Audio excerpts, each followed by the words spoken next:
now I'd like to introduce you Professor Nigel Shadbolt, who is the team head of the Human-Centered Computing in the Department of Computer Science in the University of Oxford.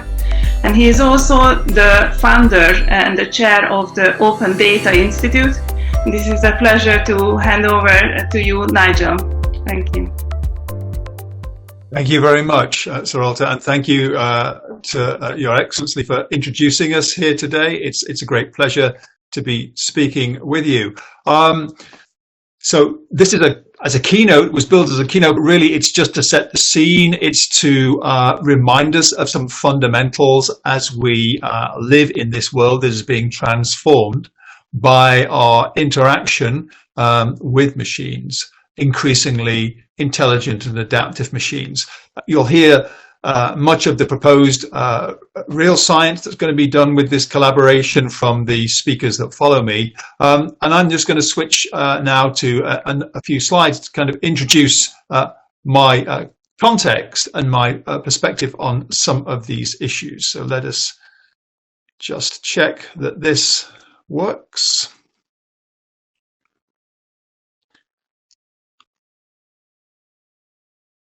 Okay, hopefully you don't want to see that one. You want to see this one. Okay, good. So, as I say, I wanted to introduce, just talk about 20 minutes just to talk about some of the key issues in the area as I perceive it, and also my experience in this area. I should say that my roles within Oxford and within kind of UK research in this area are diverse. On the left, you see me heading a group of graduating students in my role as head of one of the Oxford colleges to their graduation. I'm looking forward to the day we can do that again. Of course, it's challenging in the age of the COVID virus to kind of just imagine how we will be getting together in the future. But the determination is there that we will be using many of the results of the computing revolution to stay in touch both virtually and physically. In the middle of that slide, there's my representation as head of the Human-Centered Computing theme in the Department of Computer Science. And on the right, there's some fun we're having with the Open Data Institute members at our summit in London last year. An institute that I founded with my colleague, Tim Berners-Lee, who also is a professor here in Oxford and in my group, where we're really trying to maximize the opportunity afforded by the data resources that are not just powering AI, but many, many services in our modern environments and services. And that is to say, I should say also that I have a long-standing set of connections with Singapore. It's always a pleasure to be kind of dealing with colleagues and friends from the Singapore government. And just to kind of run you through, on the top left there is Professor Low Tek Seng, who's Chief Executive Officer of the National Research Foundation. Peter Ho, at the top middle there, previously a head of the civil service in Singapore. And Jacqueline Poe, who's currently the founding chief executive of GovTech in Singapore, all of whom over the years I've had really important collaborations with, from opening up data within the Singaporean government. And then on the bottom, colleagues such as Chua Tat Seng from the National University of Singapore's School of Computing, extraordinary work on various forms of application of AI to extreme search.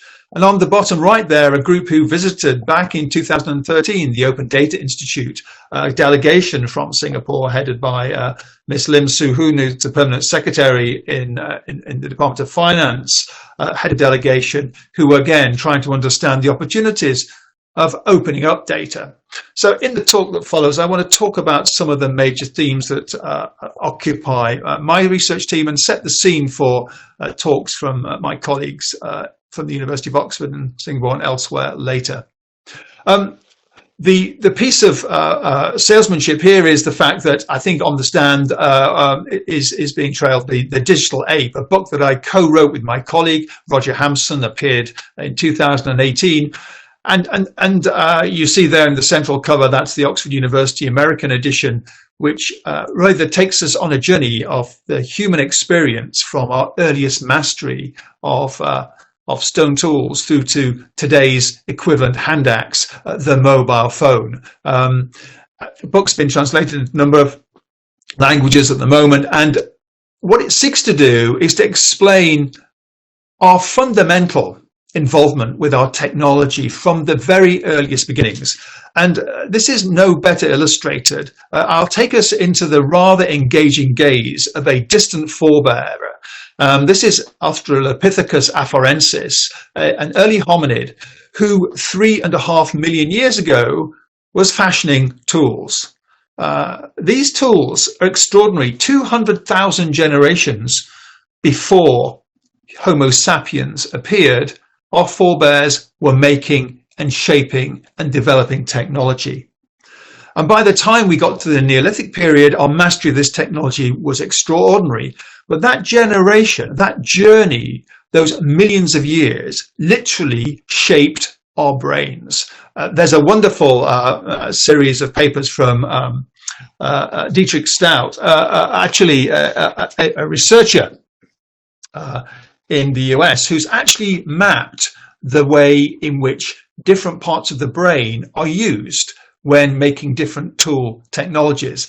Interestingly enough, on the diagrammatic representation of the brain we can see on the screen there, the blue dots that you'll see are actually the parts of the brain activated when making earlier, older generation tools, and the red elements are activated when making much more advanced Neolithic or Herculean tools.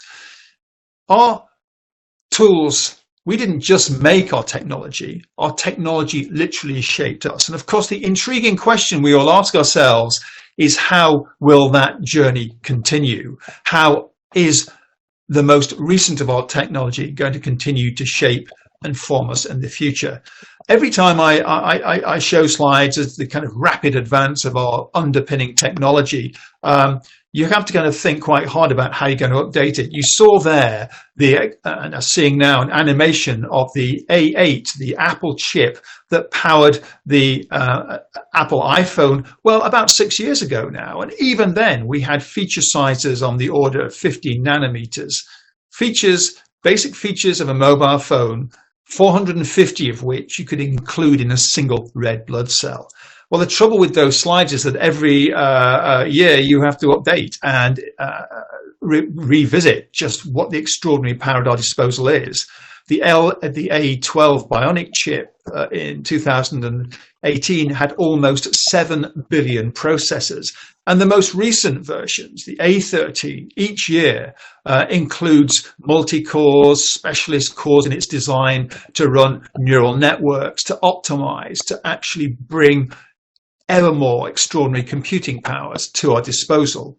And in a real sense, we all owe a huge debt of thanks to the electrical engineers who keep that extraordinary Moore's law, that extraordinary set of exponentials continuing, because it's delivered a world in which a few decades ago we were amazed to see a human expert beaten by the then best AI around. This is Kasparov being beaten by Deep Blue.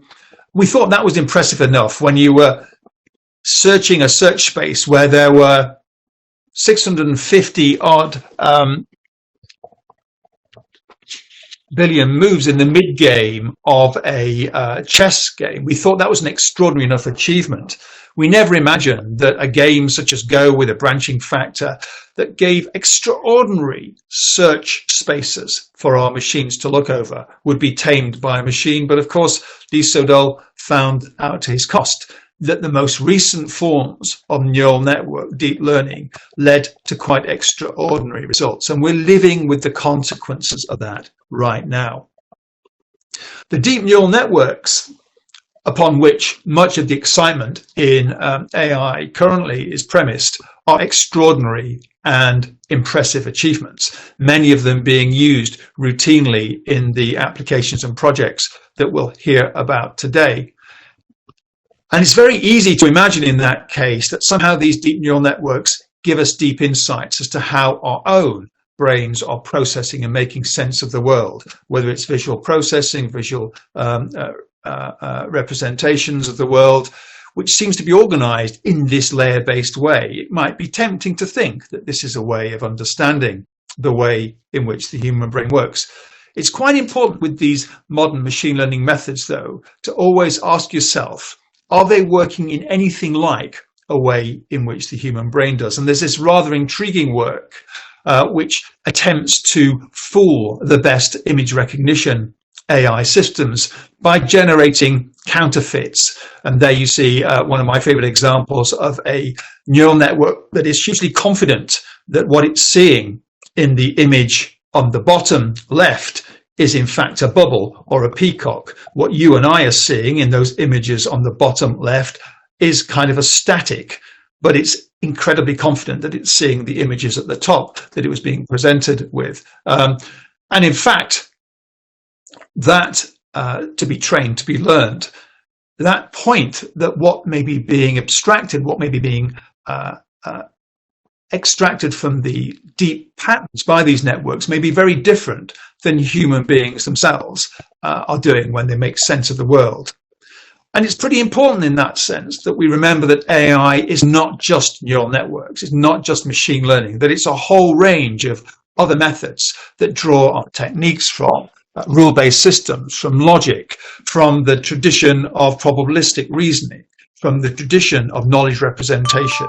And again, this blending of a rich range of AI techniques and methods is fundamentally important if we're to align, if we're to build human-machine collaborations which match the different ways in which we as humans and machines make sense of the world. Because we live in a world that is clearly, as the High Commissioner said, being disrupted by these developments. We're entirely at home when we chat to our personal assistants, when we ask our search engines to answer questions that attest to general knowledge. As we'll hear later, the developments in autonomous vehicles, the kinds of work we can now do in large-scale robotics, quite extraordinary, all the way through to the work we're able to do in telemedicine, all powered by an ensemble of AI methods. And all of them requiring ways in which we can think about how we interface ourselves to these systems. My own team's work has variously focused on another aspect of that collaboration, which is what happens when humans, machines, and data come together at scale on the web. We call this work the investigation of social machines, this blend of human and machine, of data and algorithms. And it's variously given us insights from everything from citizen science. On the right of that slide, we see work from the Oxford pioneering platform Zooniverse, in which large numbers of subjects are brought together to help solve scientific problems by recruiting citizen scientists. Through on the bottom left there, we can see an image being filled in. The bottom level image is an animation of a quite extraordinary achievement where data brought together and made openly available with human volunteers was brought together to respond, in this case, to the Nepalese earthquake. The image you're seeing built up there is the result of 4,000 mappers using OpenStreetMap, and within 48 hours, a group using imagery to map 14,000 new miles of road, 110,000 buildings, quadrupling the road imaging that was available. Humans and machines together filling in the blanks, in this case, in response to a humanitarian disaster. And so as we have conducted this work, one of the things that has absolutely come to my attention and awareness, and one of the reasons that Tim Berners-Lee and myself were so passionate about advocating for open data, that governments should make as much of the data that they produced as open as possible, was to realize this world of innovation. All of our machine learning, great amounts of our modern AI is dependent on a fundamental, a wellspring of data made available. We regard this as so important at the Open Data Institute and in the other work I do, that in the UK we talk about data as a national infrastructure. a form of civic structure that is required from everything from our geography to the energy we use, from the times our transport runs to the contracts that our government makes with various parts of our economy. Huge amounts of data. And when we talk about building our digital twins, when we talk about doing intelligent smart city design, open data will be a key part of it. So you really have to think about the totality of our various contributing disciplines, from engineering, the computer science, the availability of information itself. And with that availability, I would say, comes another key important consideration.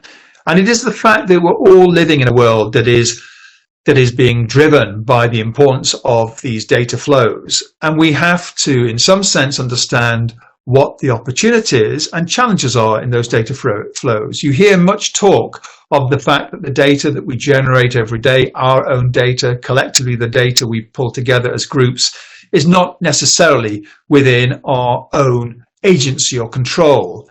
This is what my group did on analyzing over 1 million apps from the Android App Store.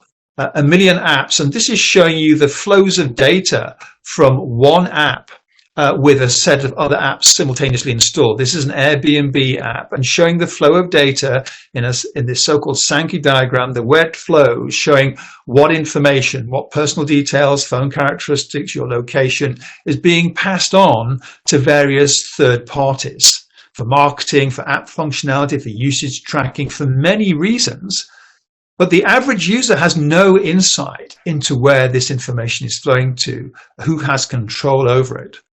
So in the face of all of this work, and as the head of a human-centered computing group, it is always at the back of our mind that in a world increasingly driven by an Internet of Things, the question of where the data is, who has agency over it, and how can I or we as groups and collectives interact with that data becomes paramount. Because in a world of the future, we'll be growing up literally with smart devices, whether it's our favorite toy, which we may be having an active conversation with. That exchange of information will be constant through our lifetime, already is in a very real sense. And so the questions we've got to ask are, how is that information recruited and used? And in an era of the pandemic, those questions become just as salient, just as relevant.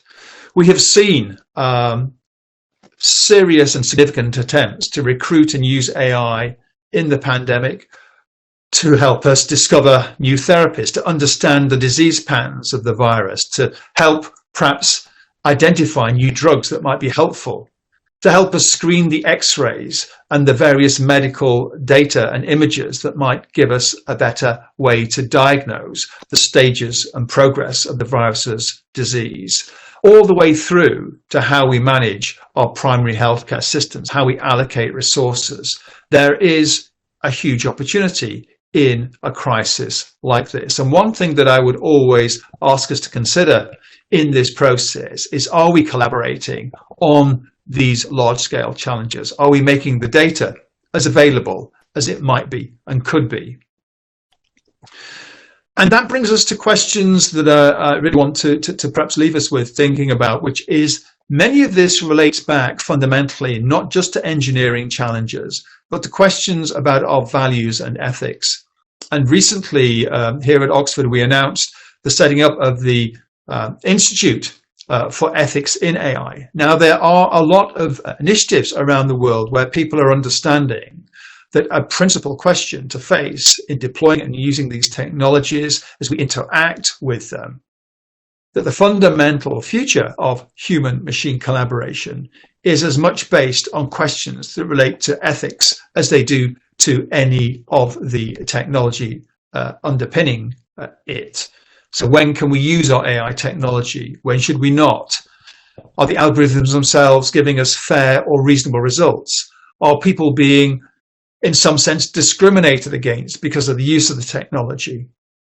Who has a responsibility for this AI? Who makes it accountable? How accessible is it? are the systems themselves capable of giving effective explanations of their outcomes and decisions? And is all of this technology being used for a public or a private good?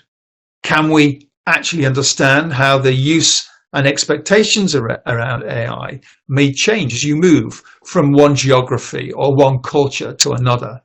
These are big questions that aren't just the province of the engineers and computer science, and neither would they claim to be. But what we are seeing is an extraordinary dialogue between philosophers and lawyers, between the people, ethicists, thinking about these issues and the developers of our technology. And what we will see in the presentations later today are real concerns around this. Professor Marina Girocco will be talking about this in her Responsible Development of Robotics talk. We'll be seeing the real cutting edge of applied robotics in talks from Ingmar Posner and Nikki Trigoni. And Nick and his colleagues will be taking you through the challenges and opportunities of blending techniques from the whole range of AI to produce more effective systems. And just to leave you with a sense of the most recent work that I'm excited by here in Oxford, it's work that is being funded by the Oxford Martin School. And actually, it's back to this concept of an ethical web and data architecture. Jointly with Tim Berners-Lee, we're trying to investigate whether or not the way in which data flows across our systems, the way in which it's used by various AI algorithms, can be re-examined, can perhaps in some cases be re-decentralized. The project is looking to see whether we can move much of the data, which is currently held in large storage centers, to the edge, to our actual own stewardship. Can we be empowered by our data as groups, as individuals? There is no doubt that a child growing up now today will live in a world increasingly influenced by the machine she collaborates with. Indeed, the way in which that collaboration works may be fundamentally changed in ways that we're only beginning to imagine as we begin to engineer not just the external tools we use, but ourselves through remarkable developments in technology that allows us to think about interfacing to our own biology, our own neurology. We will need to think hard about how we develop a world in which our machines help us flourish and thrive, in which we're enabled and empowered and not oppressed by our technology. And I find the collaborations that are represented by the programs supported here in this wonderful collaboration launch today really inspiring in that regard. So thank you, and I hope that gave you a sense of where I believe the importance of these issues resides. Thank you very much, Nigel. This was a wonderful presentation.